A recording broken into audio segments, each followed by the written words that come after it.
you have to remember that there are two dynamics that are working together to help us identify what's going to be happening in the future. Number one, and first and foremost, is God will be pouring out judgment ultimately on the wicked kingdoms that will be in control during that day.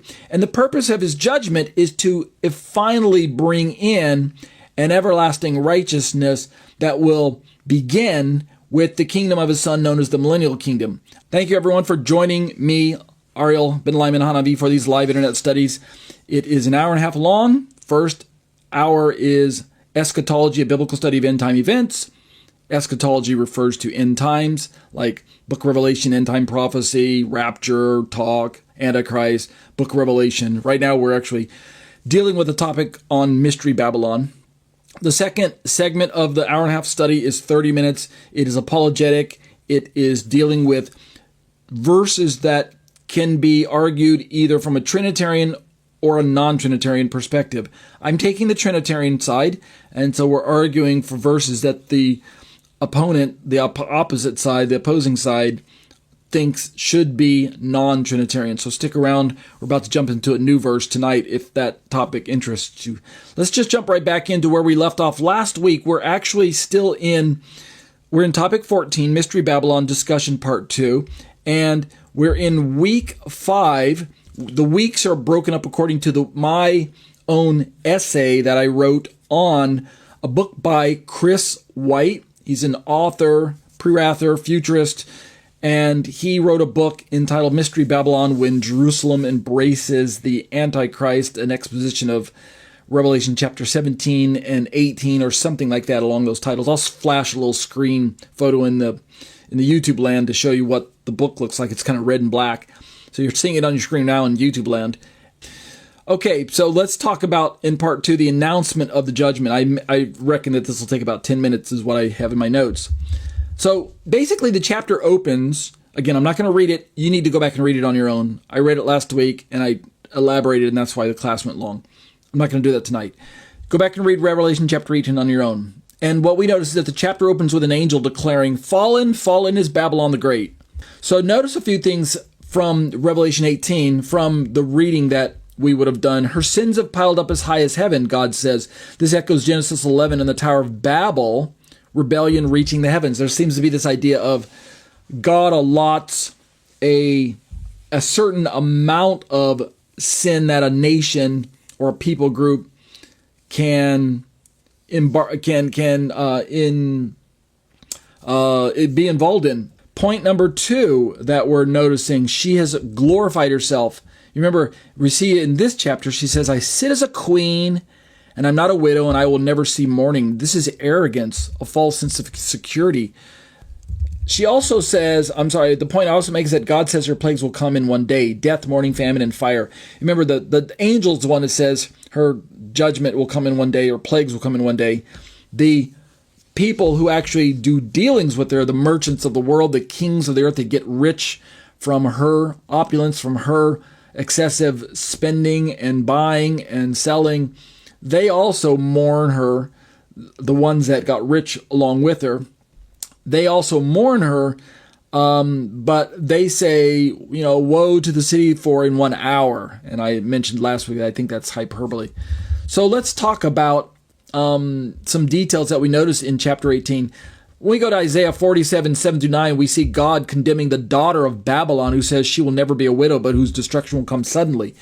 So here we have the language that at face value is definitely historic Babylon. These are her words, but we don't have to make that the all-deciding factor of who future Mystery Babylon will be.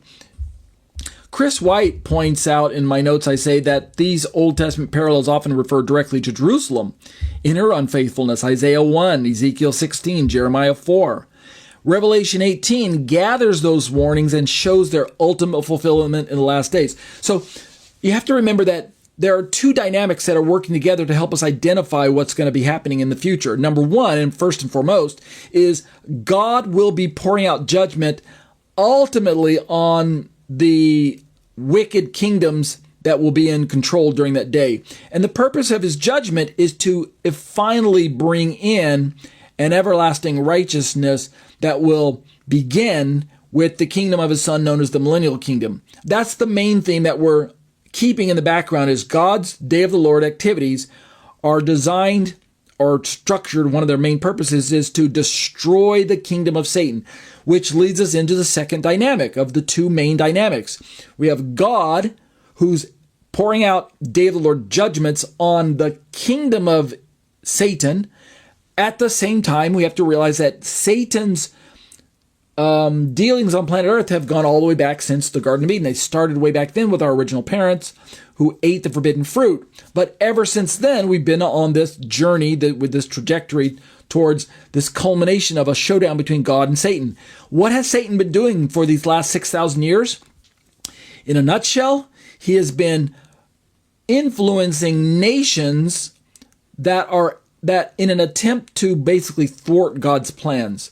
Part 3, the Lament of the Kings. We're in Revelation chapter 18. This is basically part 2, or video 2, the second video of the hour long. We're at the 30-minute mark or so this is a good place to call it the second video.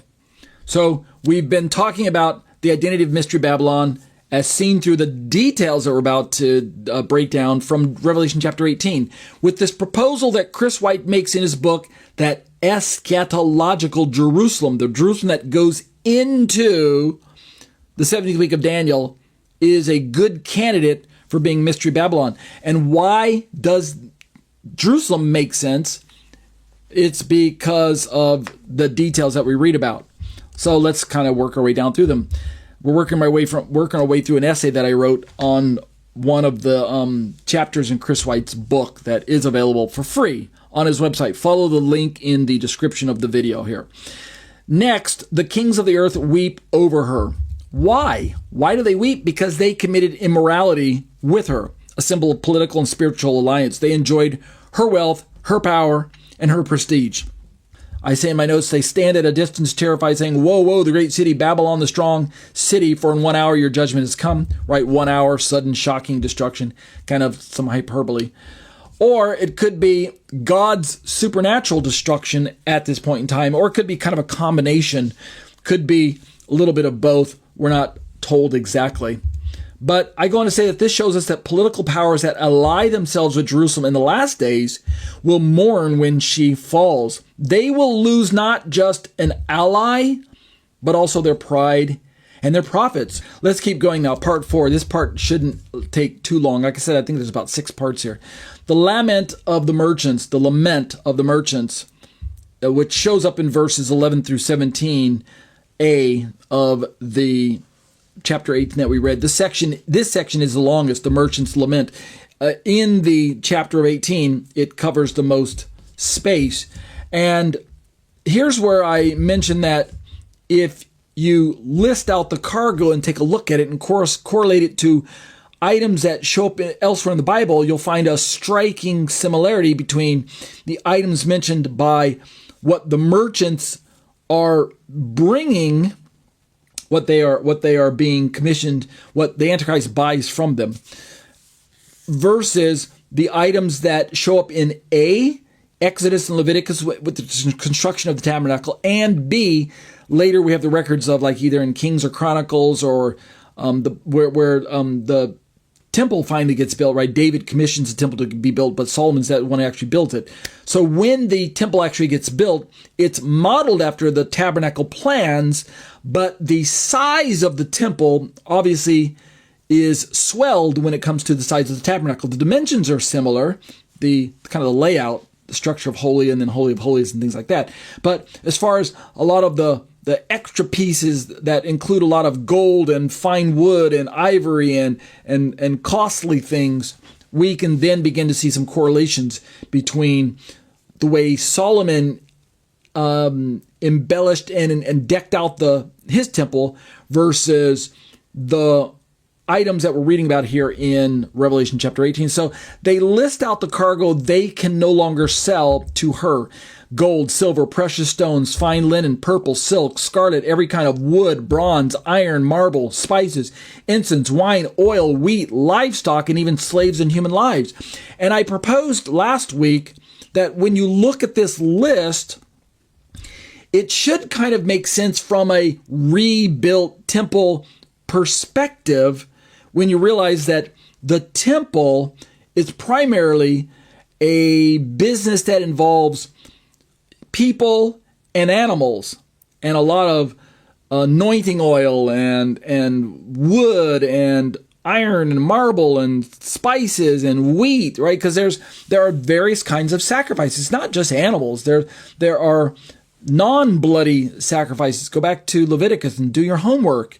It's far easier to see the correlation between this list and a temple business where we've got a need for a continuing, by the way, an ongoing need, especially if this temple is functioning on a worldwide level rather than just on a domestic level serving Israel.